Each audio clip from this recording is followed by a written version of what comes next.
So this is what it's gonna look like. And here we have the final product. Hey, what's up guys? Welcome to another video here on Alfista, where we talk everything related to Alfa Romeo vehicles. In today's video, I got another exciting product to showcase for you guys. This is the FitCamX dashcam.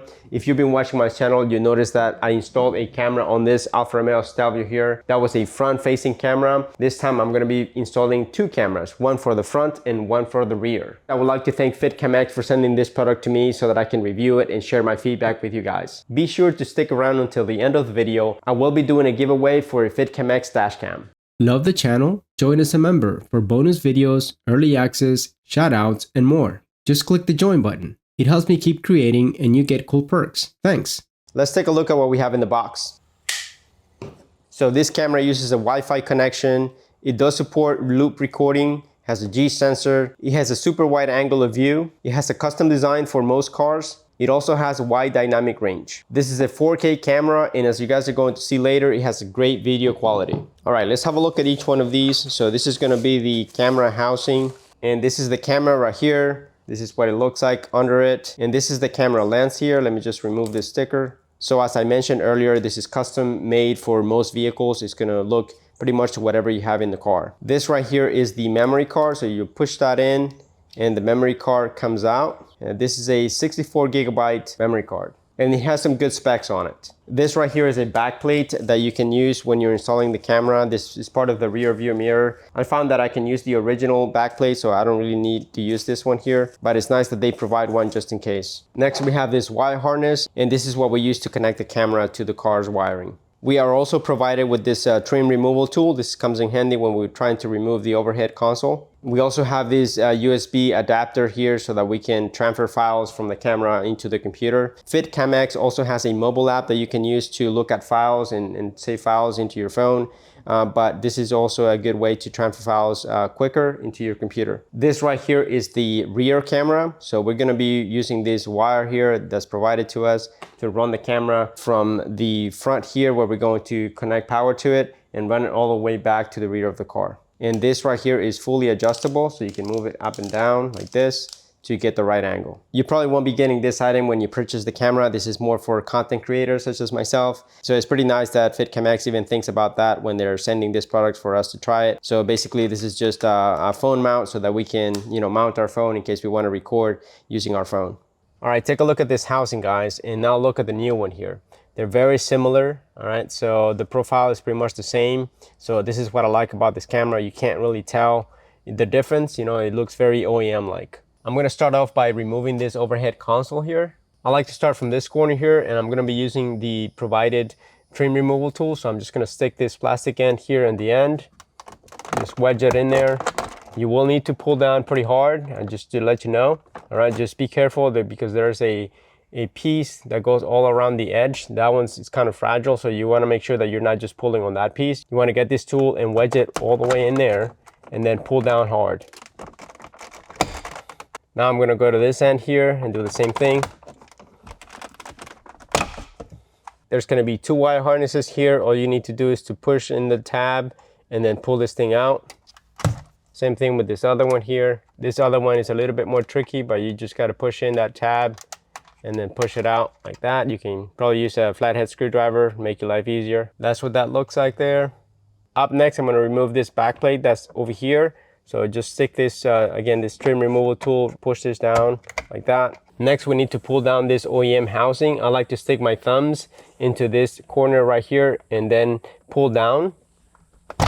Then you can come to the front and do the same thing, pull down on that. If your car has this module here, make sure that you remove that. So I'm just gonna push on the tabs that are on here, holding this down, and then pull this guy off. There are some metal clips that you're gonna need to remove from this housing here and transfer them to the new housing. You may be able to use your fingers to pull these off or use a screwdriver to get them out. They're pretty easy to come out. That's what they look like.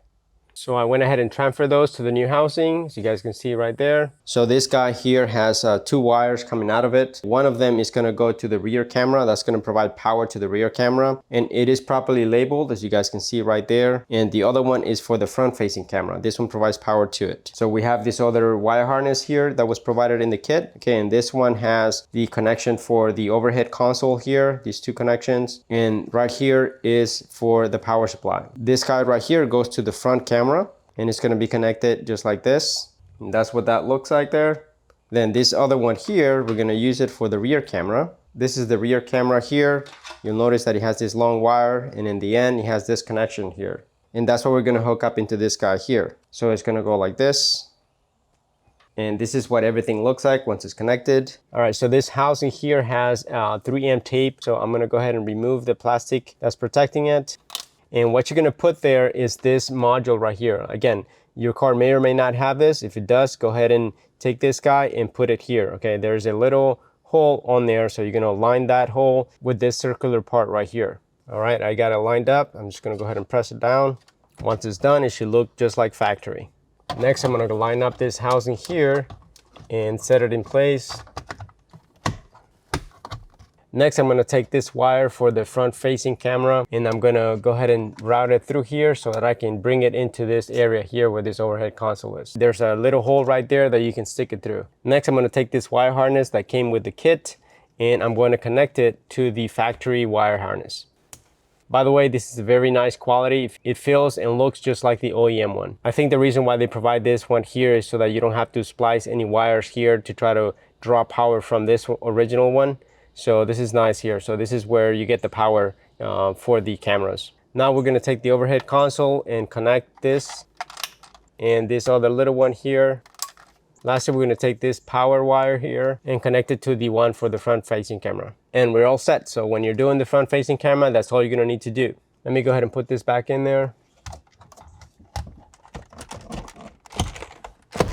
All right, so that job is done there for the front camera, guys. All we got left is this one for the rear. So my plan with this one here is to tuck the wire behind this headliner here and then run across, and then I'm gonna go ahead and pull this back here so that I can tuck the wire behind there and then go around this weather stripping and then all the way back to the rear window. This is what I've done so far, so you guys can see that the wire is hidden behind this weather stripping right here, and I pretty much pull this thing back right here to be able to route the wire through there. So if you follow this line here, the wire continues this way and it's right over here.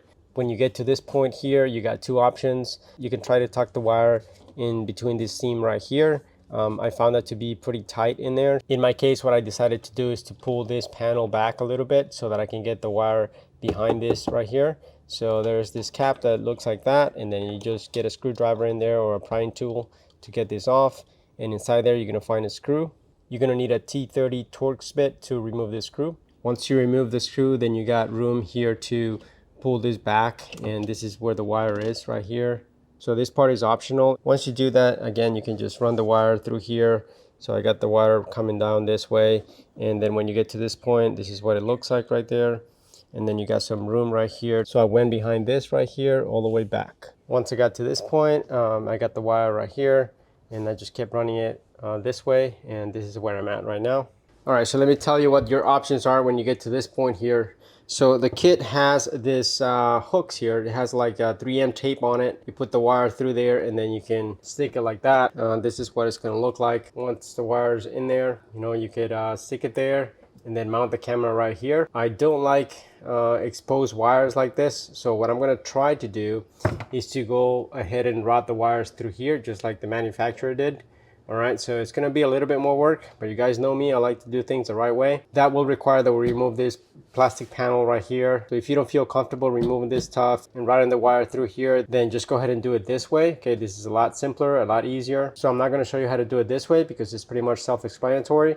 So let me show you guys how to do it the other way. So looking around here, I don't see any screws or anything like that that will allow me to take this piece off.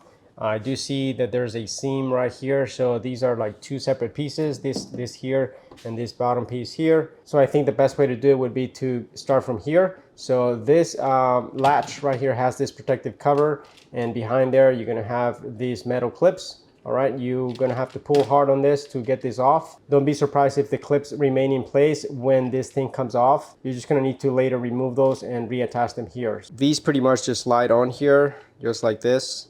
Now I'm just gonna stick my fingers in here and try to pull this back. So you just have to use a lot of force to pull this back. There's just some clips here that is holding this in place. There's some plastic ones here, and there's some metal ones back here. You do have to be mindful of this wire harness back here. This connects to these buttons right here that allow you to open and close this tailgate. So make sure that you disconnect that before pulling this panel back too far. So I ended up removing this piece right here, which is kind of like a privacy screen that slides into here and here. And right behind there, there's a screw. So we're gonna have to remove that from both sides. This is a T25 Torx bit that you're gonna need to remove those.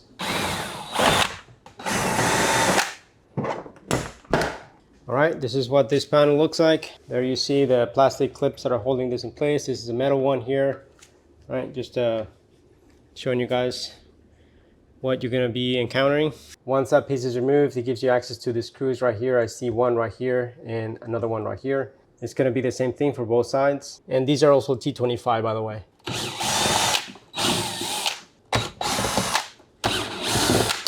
All right, now I should be able to pry this back. There's probably more clips holding this in place. Yep, I can hear them popping. You got some metal clips here.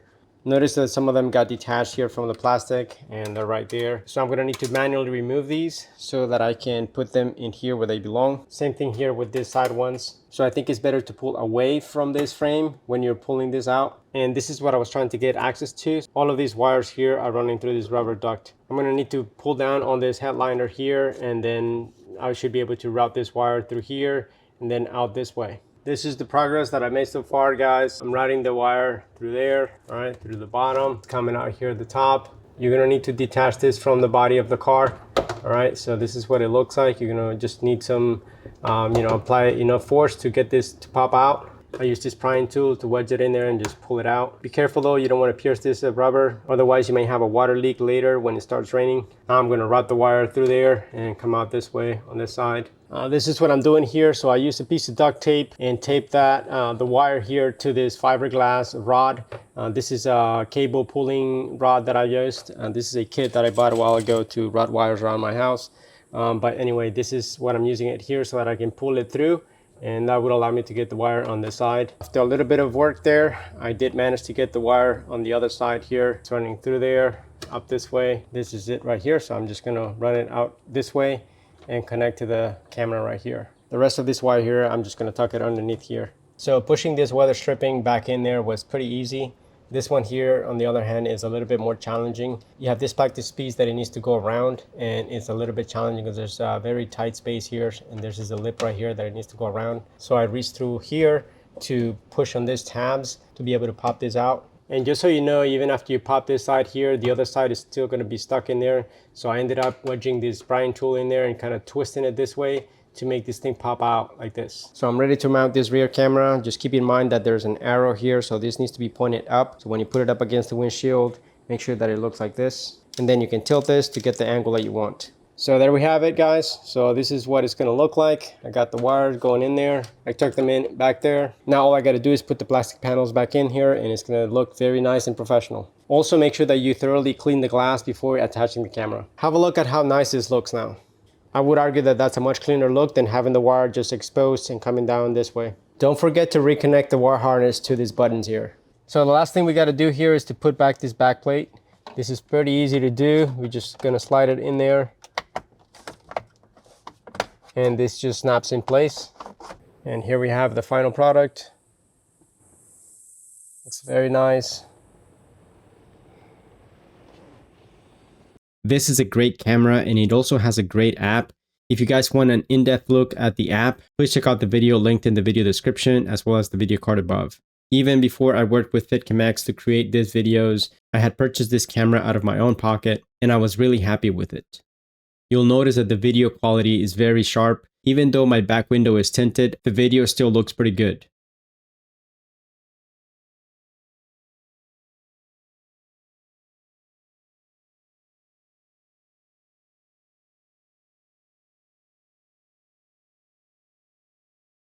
Here is some footage of a crash that I captured with the camera that I had purchased originally. All right, so I know some of you guys are excited about the giveaway. First of all, this is the camera right here. And just to be clear, this is not being provided by FitCamX. This is my personal camera that I had installed on this car, okay? This is a front-facing camera. So although it is not brand new, it is pretty much like new, okay? I've had this camera for less than a year probably. I will be providing free shipping, so you don't even need to worry about that. And to win the camera is very simple. All you gotta do is make sure that you're a subscriber to this channel, and you need to comment on this video. Comment on an interesting or scary driving story that you may have. 2 weeks from the release of this video, I will be picking a random winner, so make sure you don't miss out on this.